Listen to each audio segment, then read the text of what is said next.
I I don't know. I'm just going back there, but I was living in Michigan. nice temple. Honolulu temples are really sweet. Please offer my respects to all the wonderful devotees there. Panchatattva would help too. Give them. She was saying Haribo. the size of the temple in Honolulu is about the same size as here. Very similar, yeah. Except they have more ceiling. You can actually jump there without hitting your head. So, These are pretty big too. yeah, big. So we're going to talk about the look of love. I think there was a song back in the 60s, something about that. Does anybody remember that? The look of love. I don't remember any of the rest of the words, and I'm glad. I don't remember the tune either. Good to see you again, Ty. Yeah, wherever you go, you take Krishna with you, don't you? Absolutely. So that becomes a place of pilgrimage because you're there, because you have Krishna with you. So thank you for coming here and bringing Krishna again. So, yeah, let's meditate on that. We'll meditate more later, but this look of love that I'm talking about, what does that look like? Huh? This is kind of a tough one to think about. Why does he always ask these hard questions? So you may think of it as many different things. The look of love could look like some sexual lust, some other kind of lust, but typically it's going to have a little bit of lust in it, isn't it? Huh? Not always, but let's hold that thought. Be thinking, what does that look like? I mean, I want you to pay attention to what I'm saying, but think about that. What does the look of love look like? So we're going to move on. We all know the story. We started out in the spiritual world, our home, Krishna's home, your home, where you belong. You are part and parcel eternally of Krishna.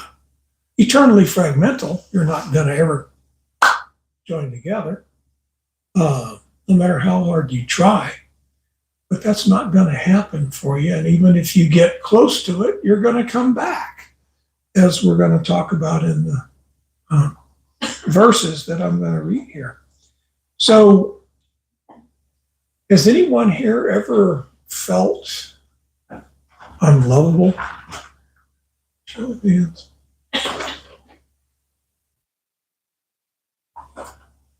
Okay. No, never.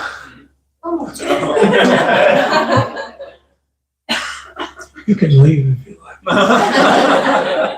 No, I'm just kidding.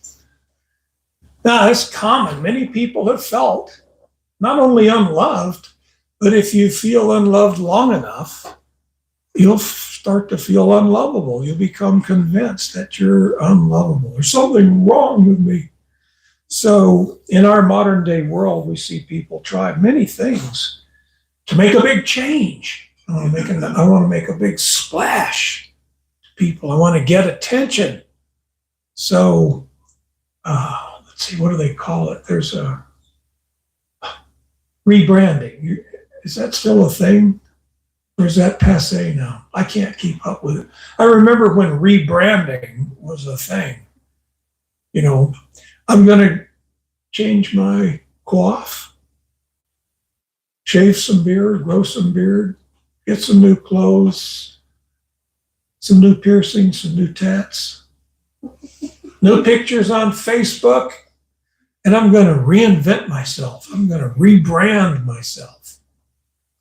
They always thought that I was a grumpy guy, but I'm going to have happy pictures and it's going to be me and it's all positive.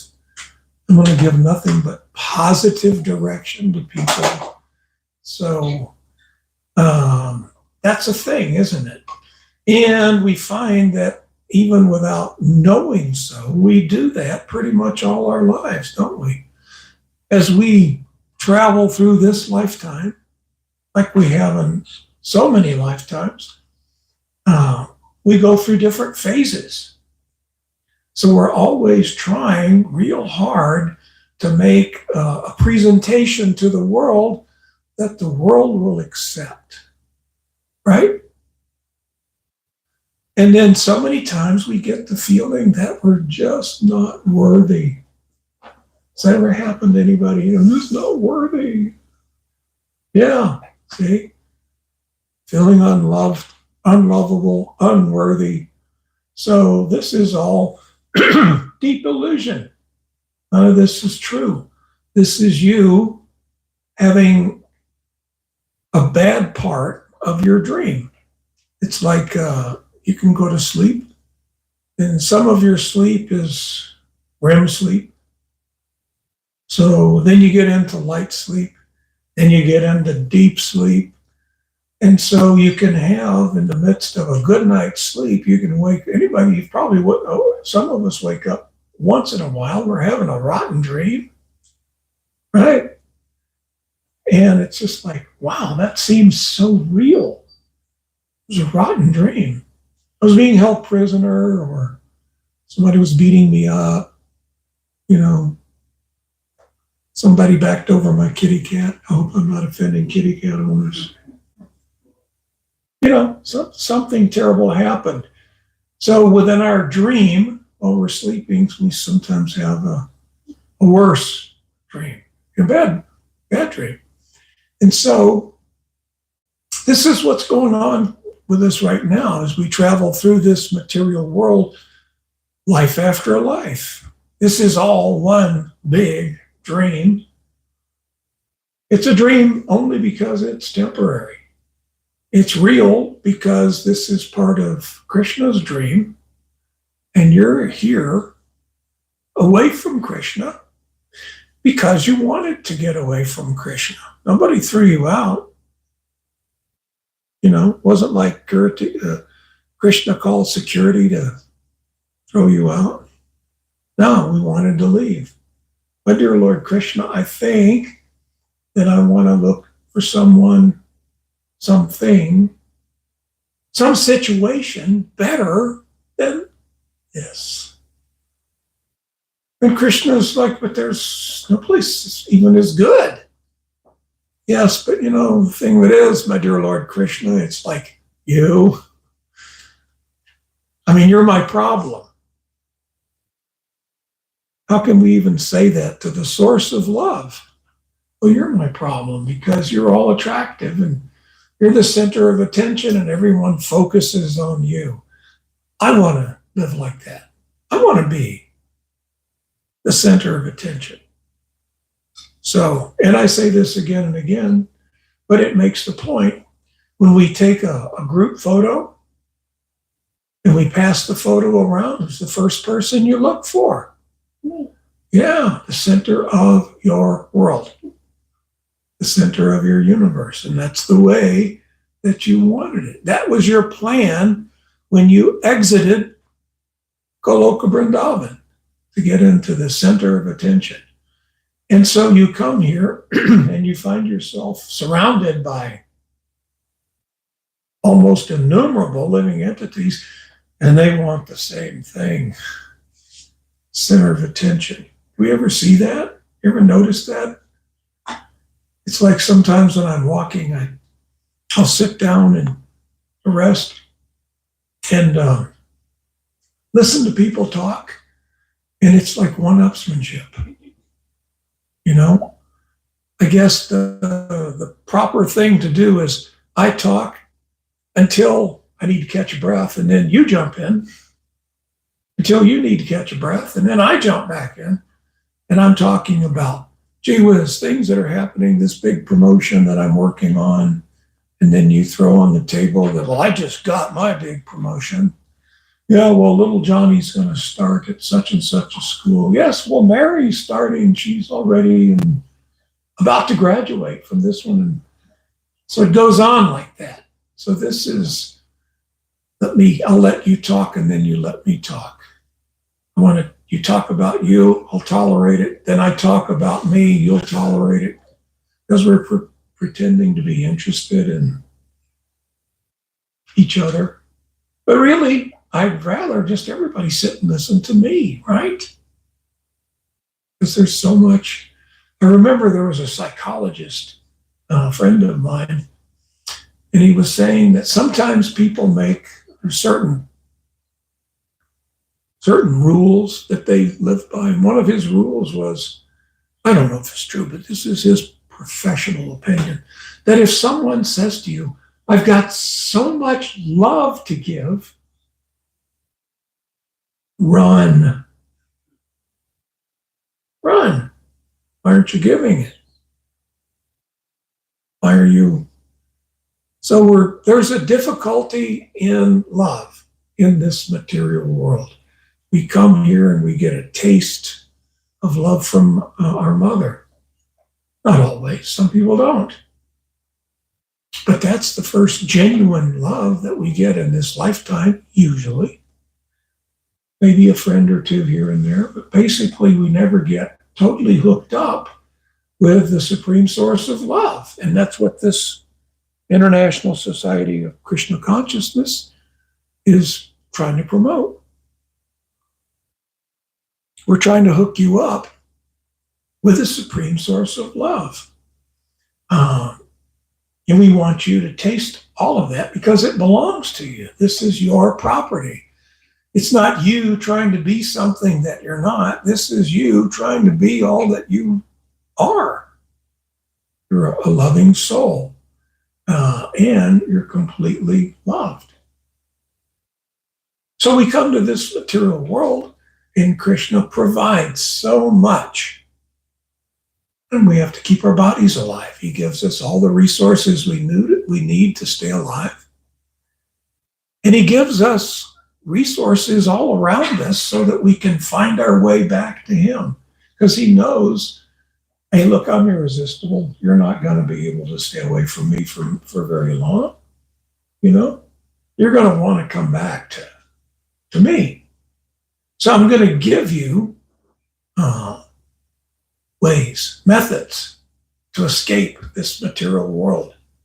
Well, I'll give you systems of religion, bona fide religion, that will help you along the path. So what do we do? What do we do? I'm just analyzing the Hare Krishna Mohini Kishori. Mohini Kishori, the Sarati. The Sarati is a driver. So she's my key driver. I'm about to get another one though, aren't I? I'm thinking maybe I'll like you better.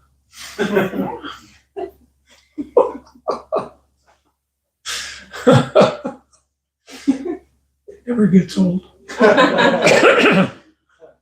For me anyway. So what do we do? Krishna sends the Vedas. Ways to live your life, ways to be happy, ways to remain healthy. It's all there. So it's meant to be a step back to him. What do we do with it? Why, we use it as a way to get stuff. We start to realize, yes, there is a God, there is a source of all sources, and he's got, not only does he have a lot of stuff, but he's the source of everything. So if I want some stuff, I need to go to him. Or maybe I don't even do that. Maybe I'll go to one of his department heads, the demigods. I want stuff, so I'll do some puja. I'll do some worship. I want something better for me in my life. I want a better living situation. Money, a beautiful spouse, so many things I want. So I go and it's, yes, my dear Lord, please give me. Yes, my dear assistant of the Supreme Lord, please give me. So this is what we do with it. because we're not fully enlightened and we just don't know any better. We grow up thinking, well, this is the right way to do it. Just ask God for your daily bread, throw some money at him, little puja, kind words. We praise him, but we don't know. We don't know what to say. We don't know anything about him. How do you praise somebody that you don't know anything about? I've got Christian friends that I've known for a long, long time. We're really close friends. And sometimes they'll say to me, well, they don't anymore because they're sick and tired of me being a jerk. But they'll say, Hare Krishna Jivananda, praise the Lord. And I'll say, yeah, okay, you start. Huh? Why? We're going to praise the Lord, right? So it's your idea. Why don't you kick it off? Well, I didn't. Yeah, you didn't mean we're actually going to praise the Lord because you don't know where to start. How do you praise somebody? You don't know where to begin. Thank you. Which one's better? That was the best cup I've ever made. Yeah, I agree. Oh my God.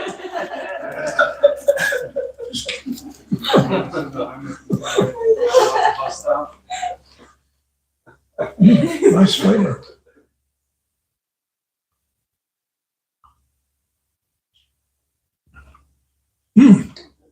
It's helping already. So,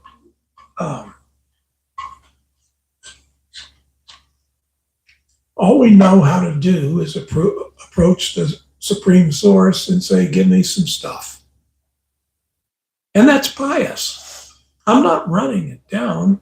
I'm just saying it is pious, but it's not beyond pious because it doesn't demonstrate any love. If I'm worshiping the demigods to get stuff, in some way that could maybe bring me closer to Krishna, but how's that going to work? At this point, I'm not really concerned about getting closer to Krishna. I just want him to give me some good stuff. And I'll throw some money and I'll do some puja. I'll go to church or the synagogue or the temple. I'll show up. I'll do my thing. I'm seen, And so this goes on and on and on. But we're misusing an opportunity that Krishna gave us to get closer to him. But that's only going to work when you want to get closer to him, isn't it? You're going to start wanting to get closer to him. Otherwise, he'll give you stuff, and the demigods will give you good stuff all of your life. But when you get good stuff, strings attached, right? What's that string? What are those strings called? Karma. Yeah. I get it. Well, then I have to accept the reaction for what I got too. So this is sounding kind of complicated, and it doesn't really have a lot to do with love now, does it? But it does have a lot to do with real life and the application of real life, the application of religion, isn't it? So, in the 9th chapter of Bhagavad Gita, I'm going to read 3 verses.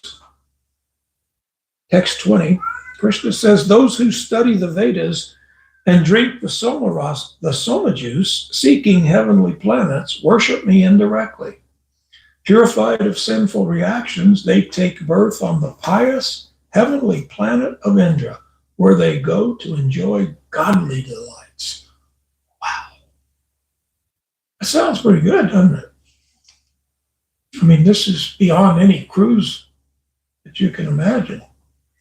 You get to go to if you study the Vedas,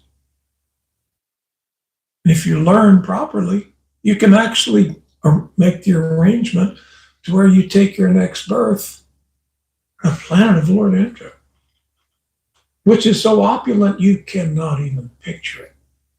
Everything there, people are more beautiful.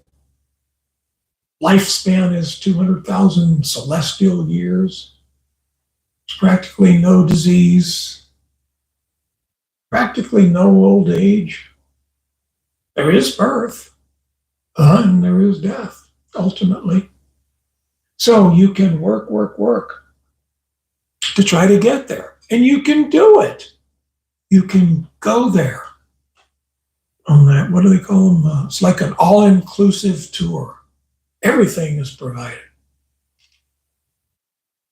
Everything. All the sense gratification is millions of times greater than here. You may refer to that as heaven, right? So most people, if they believe in a place called heaven, they want to go there. And most people, if they believe in hell, they don't want to go there. So this is religion. I'm doing my punya. I'm working hard. I'll get a better life, and then it's going to be a really better life. So this is common, and this is pious. I'm using the energy of God to better myself. I believe, I have faith, and this faith is giving me hope for a better life in heaven with, I'm going to be enjoying millions of times better than you. I mean, can you imagine how wonderful it's going to be when you get to the planet of Lord Indra? Fantastic, right?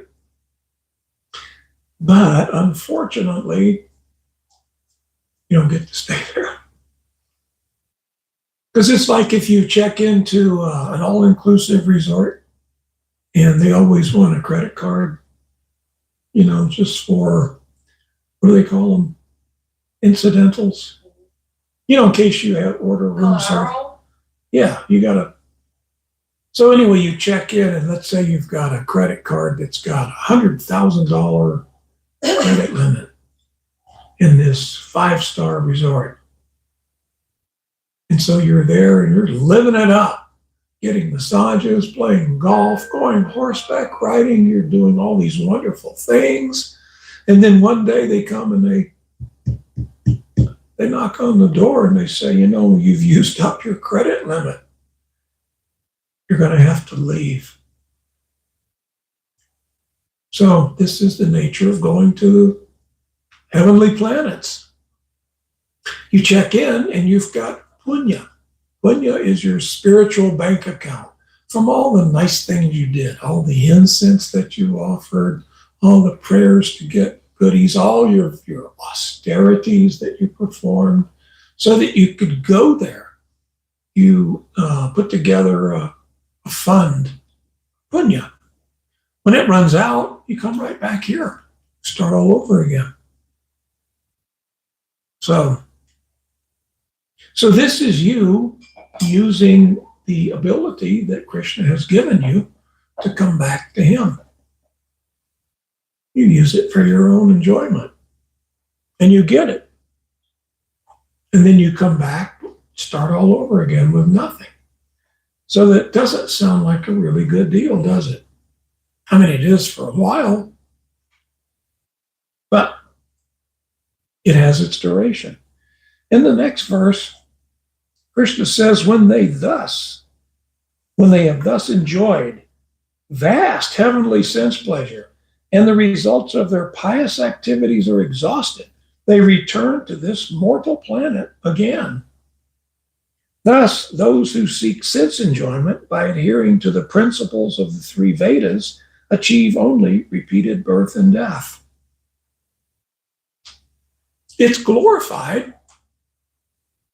The golf courses on Indra's planet are better than the golf courses here. I'd say the beaches are much more beautiful too. You see? But you exhaust your punya and you come back. And you may do it again. Start living a pious life. Accumulate more punya. Go back to the heavenly planets. Born there, die there. And so you've achieved, as Krishna says, just repeated birth and death. But you're living in a 5-star environment versus a 2 or 3. Well, that's an improvement, isn't it? It's better than just here. So, Prabhupada says one who is promoted to the higher planetary systems enjoys a longer duration of life and better facilities for sense enjoyment. Yet, one is not allowed to stay there forever. One is again sent back to this earth upon finishing the resultant fruits of his pious activities. Well, you're probably thinking, why does it work like that? That's not what we want, is it? Oh, we want to go to heaven and maybe stay. Basically, when I talk to people about what do they want when they go to heaven, ask people, do you want to go to heaven? Well, yeah, I want to go to heaven. So what's it going to be like when you get there? What do you want? And if they're honest with you, they'll just basically say, well, I want to recreate, they don't say these words, but what they want is to recreate the material environment that they have here. Oh, mommy and daddy are going to be there. Grandma and grandpa are going to be there. My dog that I had in high school, Spot, will be there. See, all of these, well, everybody's going to be like young and healthy, and we're all going to be enjoying on a high level. But you say, where does God come in? Huh? Well, what about God? Oh, he's going to be there too. I'll see him in church. Surely everybody there goes to church. Surely God shows up. I'll see him in church. It's like, hey, God, I'm here. Remember, I want to be seen here. Did you have a question, Jivananda? I was thinking that you forgot to mention the ex-wife. She's also going to be there. The ex-wife? And the wife. Huh? Present wife and the ex-wife. Oh, yeah. I've asked people that. So you and your wife are going to, yeah. What about your ex-wife? Huh? What? She's going to be there with her current husband. Well, I don't know. I hear they're not doing so well, so. What about your wife before that ex-wife? I don't know. I don't care. I've actually got into that conversation with people.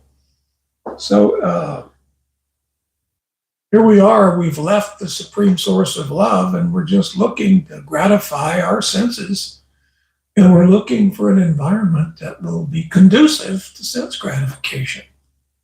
Because that's the only gratification we understand, is that through the 5 senses. That's all we understand. Why? Because I identify with this body. It only enjoys one or more of 5 ways, right? Whatever I can taste, touch, smell, hear, feel. See. Huh? See? Yeah. I put in 6, didn't I? Oh. What? I have a question. Thank you. So it seems kind of that, in a sense, we're doing the same thing here. That we know that we can't enjoy the heavenly planet. Krishna's saying, you go to the heavenly planet, it's temporary. You have to come back here and suffer. And even in this life, until we're fully Krishna conscious, there's so much endeavor. I'm going to change my situation. If I do this, it'll be good. If I do this, it'll be. If I get my job changed, I get married, I do this and that, then I'm gonna solve my problem. But in actuality, what you're saying is that none of this will solve our problem, our real desire for love. Only being Krishna conscious. You can't solve a problem. It's like we have a resident doctor, Dr. Indupati, and you'll admit There's no solution. There's no, I mean, you can't solve a problem without a diagnosis, right? You've got to figure out what's wrong. So people are going around trying to solve problems in their lives, perceived problems, and that's nowhere near close what the diagnosis is that you need to fix. Not even. But in our minds, I see, no, I need this. I need a. If I just had a younger spouse, you know? If I had my own business, if I didn't have to listen to a boss, if this, if that, then I could enjoy on a higher level. So this consciousness continues even in the minds of those who are religious. Basically, you're looking for something good for you. And many people in the material world, most people will say, well, that's right. That's what you need to do, right? So you can see what's broken about this scenario that I've painted is that you're really looking for love. You want to be loved. And you feel like you have so much love to give. Why isn't this working for me? Right? Maybe the rebranding isn't working. You might have to rebrand. You know, it's like, you know, we dye our cloth and it looks really good, but then it fades out. You know, then you have to re-dye it again. We have to do this all the time. Well, not all of you, but some of us do, right? So, does this make any sense? Yeah.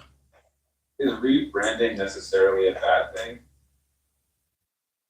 Or like change, like enacting change? Like say for example, someone's homeless on the street and they're suffering, like they can't find food. Would it be good if they like change their situation, find a better state of consciousness? Like, you know, they're not enjoying like much in that situation. It seems like being in a position where you can enjoy enough to the point where you can think about Krishna consciousness like would make sense. So I think like, you know, also like, is it fair to like want to be enjoying your senses while serving Krishna? Like, why can't we be in the heavenly abode while also like making Krishna the center and serving him? Well, what was the first part of the conversation? Sorry, The that was question. like, a lot of stuff. What's wrong with rebranding? Oh. Yeah, is rebranding necessarily bad? It's not necessarily bad, but how many times do you want to do it? You're just like, you know, this is like a child. This rebranding is like a child who's out playing cowboys and Indians. Then he decides he wants to play cops and robbers. But what if it's fun? Then he wants to play cowboys and Indian again. Then he wants to play soldier. You know, and they're having fun. Well, it has its duration. You have to rebrand again. And who are you rebranding for? You. Most people aren't going to notice. That gives you frustration because you went to all this trouble to rebrand and recoif and redress, and maybe 2 or 3 people notice, but then it's just the norm. Nobody really cares. Everybody's looking at their own center of their universe, themselves. That's the nature of this material world. So what was the second part? The second part was, is it valid to try to seek like heavenly states of consciousness or situations while also like serving Krishna? Well, if you go out very much in the sunlight in Arizona, you're going to get a tan, yeah? You don't really have to work on it. So if you serve Krishna, gratification comes with serving Krishna. So once we switch it around and turn our attention towards pleasing Krishna rather than pleasing ourselves, then we're on the right path. We're on the right track. This is the most difficult thing for us to overcome. You're going to wrestle with this probably the rest of your life. This self-interest. People in the material world tell you that it's good for you. And it is. You should pay attention to your career. There are certain things you have to pay attention to. We all have a particular path, things that we're good at. We want to stay on that path and try not to walk a path of others, you see. So if we start out trying to please Krishna, we get tremendously pleased because we start tasting love again. Love trumps everything. Money, health, longevity of life. To have true, real love will trump everything. So we want to be loved. I want to be the center of attention. I want some profit. That'll get their attention, right? So that'll give me fame. Once I get famous and rich, somebody's going to adore me. And I'll be distinguished. I'm the guy that has all the girlfriends or the lady that has all the boyfriends and money and yachts. So I'll have fame and profit and wealth and adoration, distinction. You see,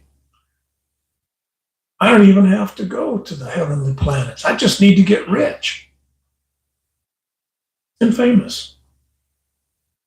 So self-interest will keep you bound to the material energy. Krishna interest will liberate you. Does that make any sense?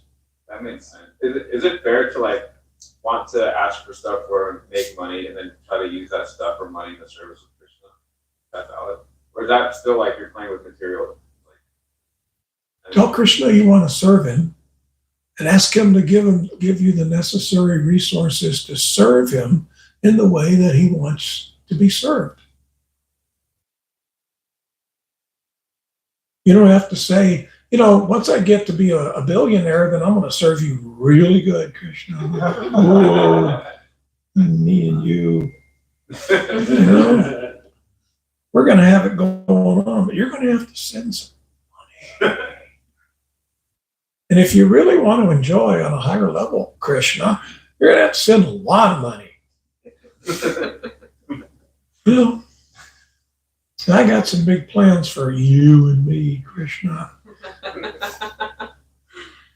When you try to trick the supreme trickster, you end up getting tricked. You can't trick him. Did you have a question?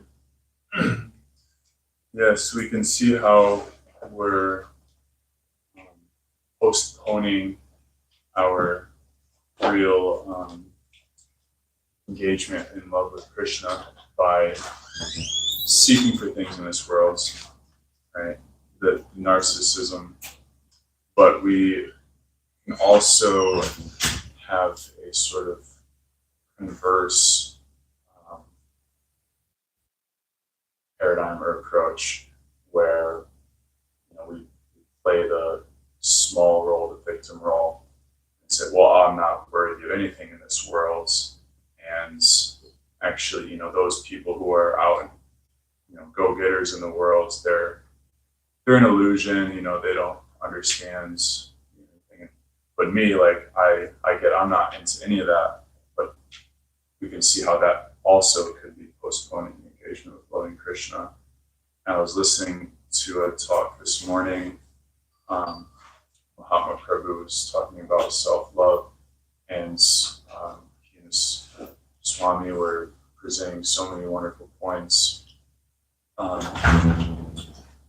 One of which being you can't give what you don't have, right? And so this not thinking enough of ourselves, or even in the name of being loving, you say, oh, well, I'm not asking for anything in this world, but then you're not even acknowledging yourself. And so if you don't have love for yourself, how can you give love? And one of the points I found particularly striking is that if you love someone, you love what they love.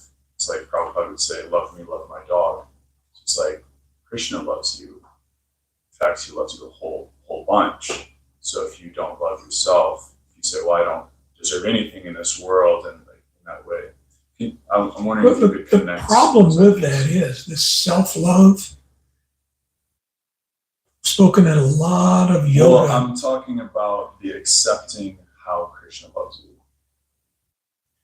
Well, you can do that by performing loving devotional service.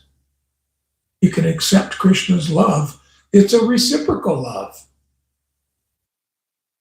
I mean, until you get self-realized, you don't know who yourself is. Just like loving God, until you get to know something about God, you can't love him. Until you get to know yourself, you can't love yourself. Which self which brand that you've thrown out there?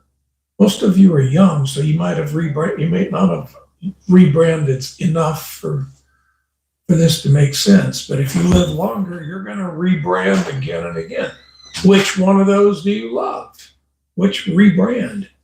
Was it you in the 60s with the long hair and the beard? Was it you in the 80s with the spiked hair? Was it you after you got out of college and you were at a political rally, and you were, what do they used to call those, yuppies? Remember the yuppies? Nobody remembers the yuppies. Yuppies is what came after the hippies. Hippies, most of them, many of them, went back to school, got a better degree, became lawyers and doctors, cleaned up, young urban professionals. That was the hippies. And then we've seen it and we've seen it. Again, which brand are you falling in love with? You don't know who you are.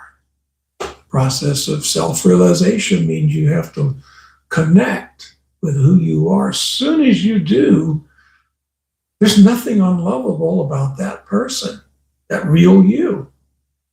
You'll be all right with you. You don't have to overdo it. Like, you don't have to do some special puja to yourself every day. Picture of you or mirror. You don't need it. Just, all right. Get over yourself. Go on beyond that and fall in love with Krishna by offering loving devotional service.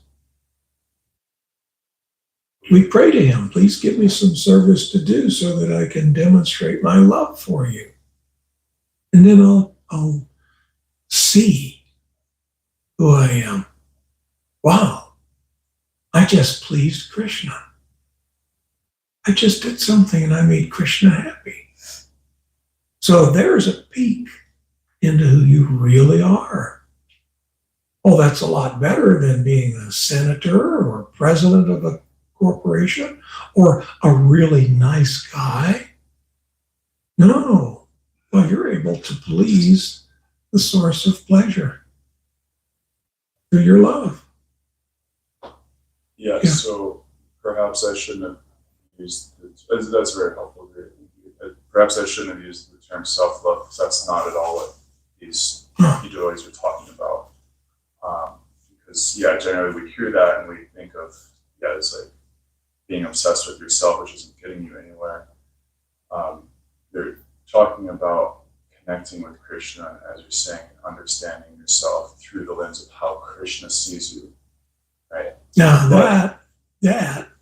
But let me add one more point here, because it's what I was trying to bring in was the alternate illusion of, instead of diving deeper into these different versions of yourself, as you're saying, just abandoning all of them in the name of being more spiritual or whatever, but then you're still not getting in touch with Krishna because you're not yet able to see how Krishna loves you, because your only concept of love is in the lens of how other people see you. And so if you just like throw that all out, then you don't have any standard of loving yourself. And you see a lot, well, maybe we don't see it because these are the people that stay in the dark, right? We don't see them. We're not aware of their suffering because they keep themselves hidden. Well, and the more we can fool people into our most recent brand, making them think that it's the real me, the happier we'll think we are. Gee whiz, my mojo is working here. I look at the picture of me 5 years ago on Facebook. Now look at this one. Big improvement, right? So it's all a smokescreen. It's a temporary thing, and people are buying into it. So I'm starting to feel pretty good about myself. Sounds illusory to me. But you touched on something that I was gonna talk about, but you wrecked it because you bring it. No, I'm just kidding. No. What about you want to love yourself? But you can't see yourself. Are you curious? What are you really like? The eternal you. I mean, you've been around forever. You're unchangeable. So there's got to be something pretty darn good about you for Krishna to be attracted to you forever. Not only that, but he's the most attractive person. So how is it possible that the person who's the most lovable loves us? Yeah. When all that you wanted to be the center of the universe of somebody, or maybe a few people, you're the center of the universe for Krishna and have been forever. We should wonder, not only for my own gratification, I'm wondering, what do I look like? What is the real Swarup, the real me, that eternal me? What does that look like? It's still a little selfish. The highest question is, what does Krishna see when he looks at you? We really want to know that. We want to see ourselves through the eyes of the Supreme Seer. What does Krishna see when he looks at me? Yeah. I was just thinking about how if we're so fortunate to get to the point where we can have that realization, then wouldn't that naturally produce in one the desire to want to give Krishna the absolute best? So that means that we would want to be pleasing to Krishna in all sense of the word. In other words, the motivation is different. Whereas the external may look the same. You may see someone who's dressed really nice or successful or has a good relationship and all of these qualities that may be present in a person who may be doing those things simply because they're interested in the new rebrand or they're interested, but the intention in this person who has tasted that is that they want to do this because it's a type of reciprocation from Krishna. It's an offering to Krishna. So it looks the same. If I'm going to be, in a sense. That makes sense. if I'm going to be a professional this or that, and I do that as an offering of love to Krishna, well, then I'm going to be a very good professional, whatever. I'm going to be a better husband, a better father, better mother, better wife. We're going to be better because it's offered with love to Krishna. Yes, I'm not sure. Did you have a question? I did. I was wondering if you can tie in the spiritual master to that guide to love Krishna or to satisfy Krishna. Can you do that through your spiritual master? Yeah, the spiritual master, his duty is to say, let me get your attention. You're going about this the wrong way. The way you're going right now, spiritually, you're chasing your tail like a dog chasing their tail. You're going around and around in circles. You're never going to get what you think you want. Let me tell you what you really want. You can't tell me what I want. Yes, I can. We all want the same thing. We want Krishna's love. We want the supreme love, the big time love, the real love, the eternal love, sweet love. No imitations. That's what we want. And if you don't know that exists, then you're not going to be looking for it. Chances of you finding it are pretty slim. So the guru says, hey, this is the target you need to go for you, for your benefit. So this is the mark. This is the job of the spiritual master, to get you on the path to Krishna. What does the guru have? What does he get out of it? What does he get? Huh? Or Krishna. Krishna gets happy with him. You get closer to Krishna if you're bringing people to him.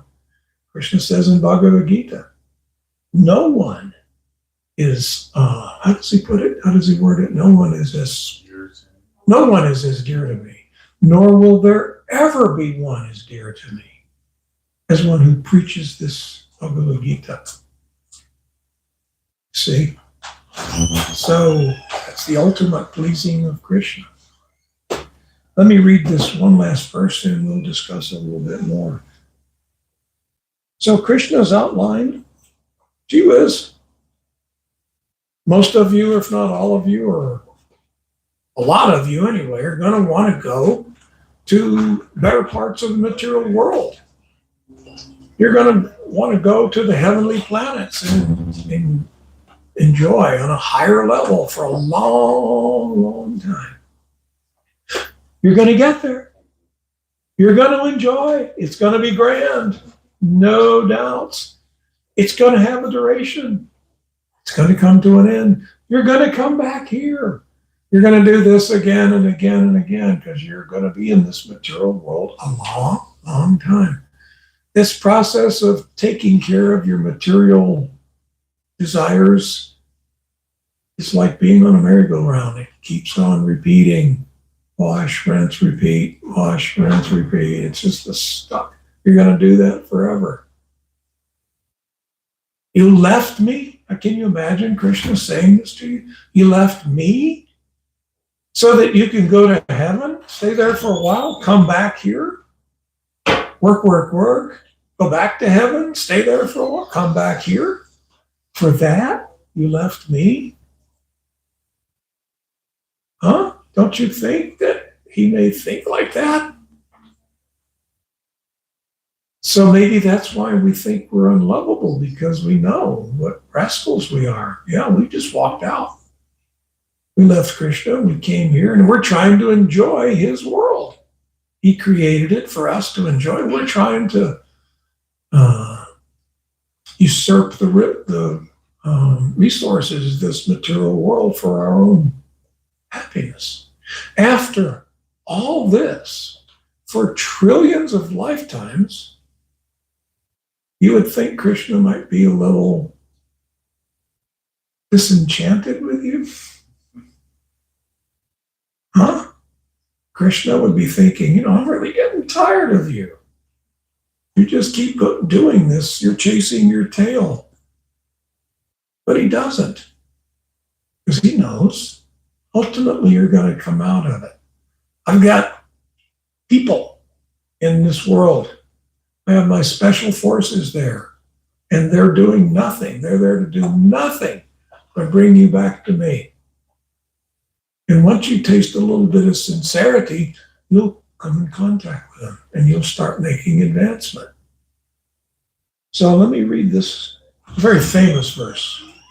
This is 9th chapter, 22nd verse. Krishna says, but those who always worship me with exclusive devotion, meditating on my transcendental form, to them I carry what they lack, and I preserve what they have. So what's he saying? Those who always worship me with exclusive devotion. Aha. He's revealing his mind, isn't he? I want exclusive devotion.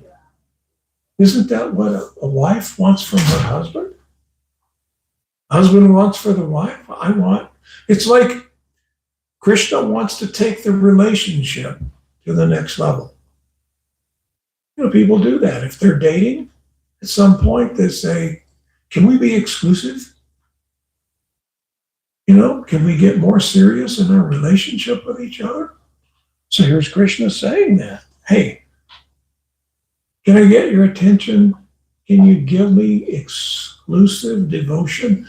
I don't want you worshiping anybody but me. That's not jealousy. This is for you. We want you to wake up and smell the roses. There's nothing out there as attractive as me. I deserve your exclusive devotion. That's the relationship that you and I have always had for eternity. If you'll do that, if you'll meditate on my transcendental form, not my creation, not my energy, not my wealth, meditate on my transcendental form. Hey, look at me. It's like if you're waking up from some sort of a coma, the doctor may be there or someone who loves you may be there. Hey, look at me. Look at me. Can you see me as you're coming out of the fog? So this is Krishna. He's doing this all the time. Hey, look at me. Look at me. Just look at me. Maybe you'll get a whiff of the tulsi that I have in my garland. Offer me something, because I'm going to give it back to you, but I'm going to make it prasadam. This is all for you.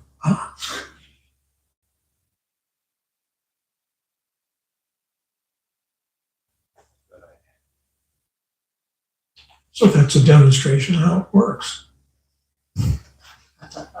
So Krishna is saying, if you'll do that, I'll preserve everything you have. There's not going to be a cost.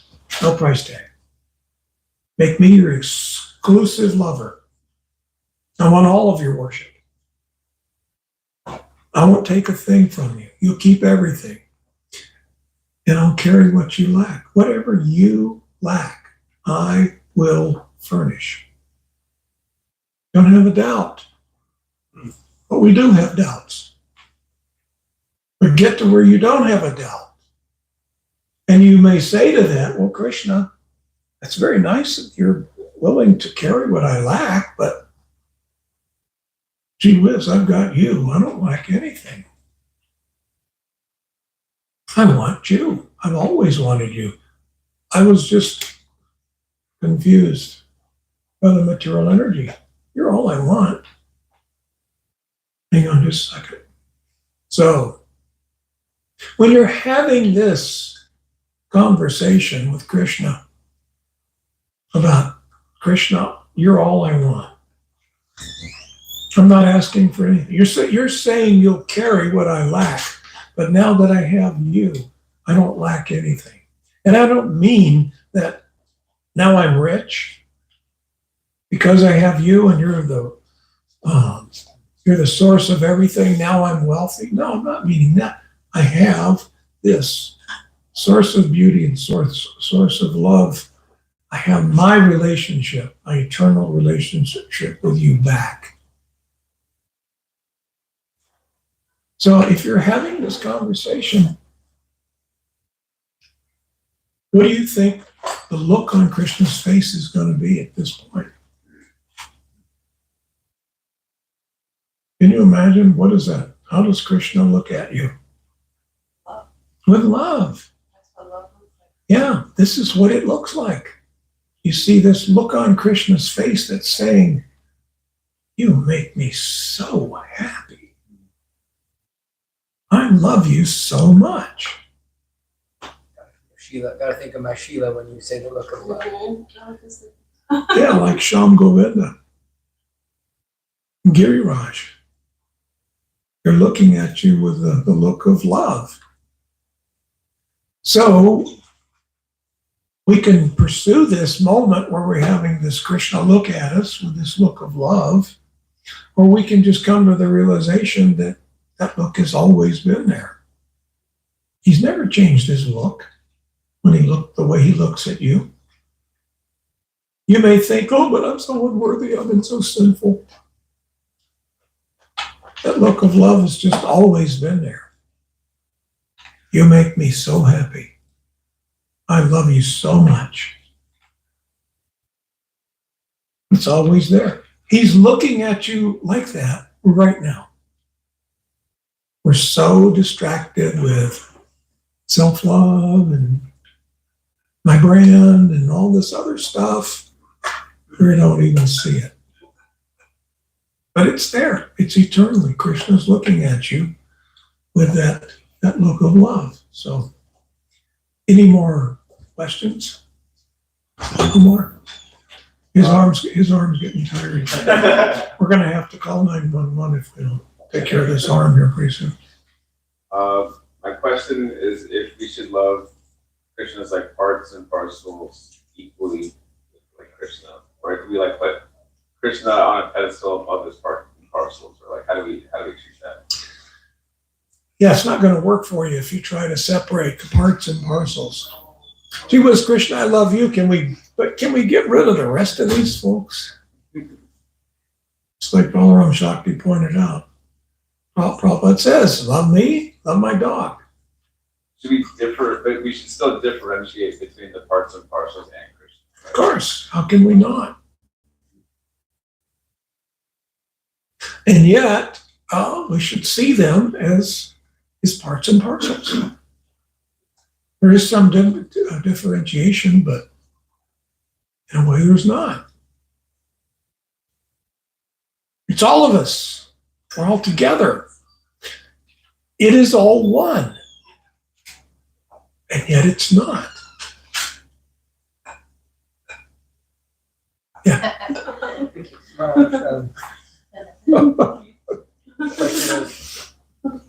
Really nice class. Thank you so much. When I left, we were talking about how the futility of trying to improve our material situation. That in the end of all things, it won't satisfy us. So how do we actually really come to that place of spiritual satisfaction? We might have said that. Oh. You talk about it. Good to see you. Somebody wanted to. See you, Todd. Thanks for coming, man. How do we get there? Yeah, like I've just been noticing in my life right now that I've been just really kind of thinking about bhakti as just more, it's easy to get caught up in even spiritual positions and ISKCON and so many things, but the real thing is just thinking of Krishna's in Vrindavan, And so if you could comment on how do we actually get that satisfied place of really just being okay with Krishna, and that's all we need. By doing what you believe and know will please him under any and all circumstances.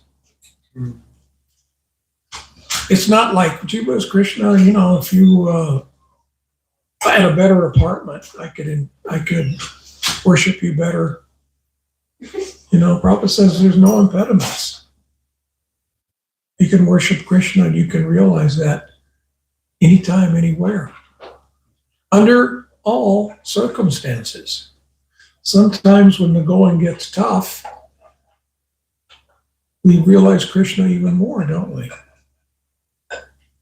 Yeah, I think in some ways Maya is our greatest teacher for bhakti, because she forces us. It's like giving us so much pressure. It's like because of Maya we really learn how to pray, how to take shelter of Krishna, how to chant. This is like easy when you're feeling good. It's chant. When Maya's there, you chant with so much, concentration to take shelter. Yeah. Thank you. Yeah, I had a comment earlier. You were giving the analogy of a coma. It reminded me of Gauravani Prabhu as a little bit. It's actually on one of his SoundCloud recordings, he's singing kirtan of Krishna's names, And then he says to the audience, we all know these names. Cove and Jivananda, forget which song it is, but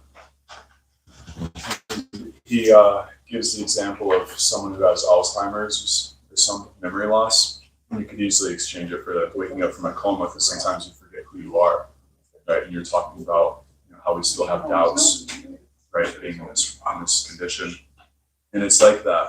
We have memory loss. And so he said, imagine you wake up in that state, you're not really sure who you are, and your spouse is there, and like, remember me, like, remember, and they're trying to wake you back into yourself by reminding you of like your best memories. It's like, that day we got married, it was like you're in the wisteria garden, and right when you said I do, that breeze blew, and you're like, tell me more, right?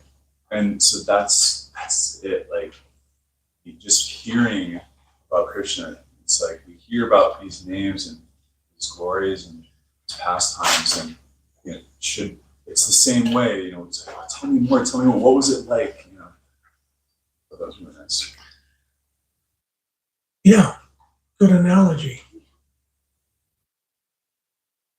So it seems like whether we realize it or not, we're always going to be ourselves and have like a relationship with Krishna, even if we're covered over by material goods. Even if you're pretending to be something else. Right.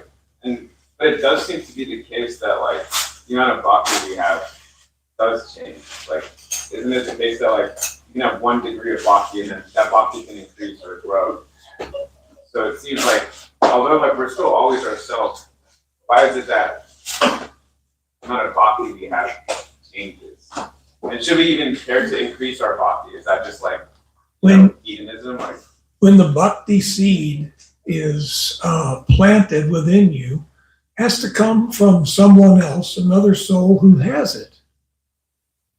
You can't speculate this stuff up, but once it's given to you, if you behave properly, that seed is going to sprout and grow. How do we behave properly? Feed it with Maha Mantra, devotional service. Find a guru, find somebody who can drive you, give you the path to go home, and help you every step of the way. Then your bhakti will just grow and grow. You can't stop it. If you expose it to the proper environment, meaning you associate with others that are trying to do this. You try to not associate with people who are not trying to do this. You take 2 steps forward, 1 step back. 1 step forward, 2 steps back, because of the people that you associate with. That's been our downfall ever since we came to this material world. Hare Krishna, Mother Lalanga, good to see you. Thank you. That's always been our position. You see, we've been influenced. You were born in America, so people around you told you you're an American, right? So you believe I'm American. For America. Yeah, America. So you believe it. If you were born in Colombia, you would say, I'm Colombian. Jai Colombia. Viva Colombia. Why? Because people there told you you're an American or you're a Colombian. So you started to accept the way they eat. You accept the language that's around you.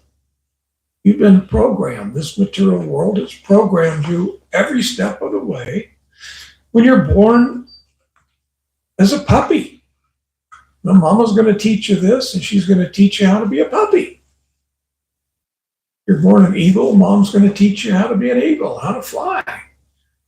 You've been caught up in somebody telling you who you are how you should act, how you should talk, what you should believe, and how you should feel for trillions of lifetimes. And you're just simply trying to make the best of it. So self-realization means to get out of that. Get off that merry-go-round. Who am I really? I'm not an American. I'm pure spirit soul, part and parcel with Krishna. I don't belong here. This is not my home. I just wound up here and I want to get out. That's the way we should think. I need to escape. I need to go back home where I come from. Now, if we raise that spiritual enlivenment or understanding a little bit, I just want Krishna. I'm not necessarily saying I want to go back to the Krishna's place, his home. In the beginning, we want that because that's the best thing for me. In the end, I just want him. Well, he may say, well, I want you to live in a hellish condition and serve me. Well, yeah, I'll take that. Happy Krishna. Yeah. I was just thinking about how popular bhakti is right now, and it's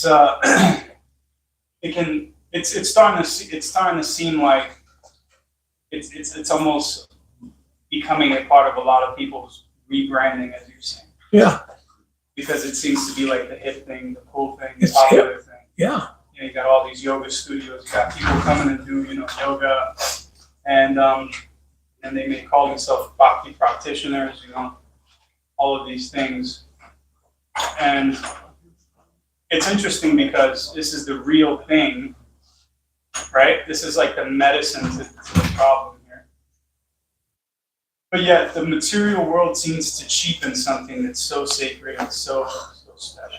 It's because everything here is cheap. Right. So can you This speak is on all that just a cheap. little bit? Just thinking about that, I guess. Not really a question, but just some thoughts around that. No, I mean you're exactly right. The thing that cheapens everything in the material world is self-interest. Our natural position is to be interested in Krishna. When you analyze it, Hare Krishna, Jesse, there is no other sanity, you see, than Krishna interest. He's the most interesting. He's so interesting. You're going to forget about yourself. You're going to forget about loving yourself. You're going to be like, wow, this Krishna, my Krishna, you are so wonderful. You see, it's just love. I can't think of anything but Krishna. What about yourself? What about me? Well, I'm doing pretty good. I've got Krishna. The material world, in one sense, is what about me? What about me? But that's my realization. Yeah. The whole material world, in one sense, what about me? Yeah. I have a class that we keep talking, but it's okay if I Yeah. just in the room or no. Sayonara. Hare Krishna.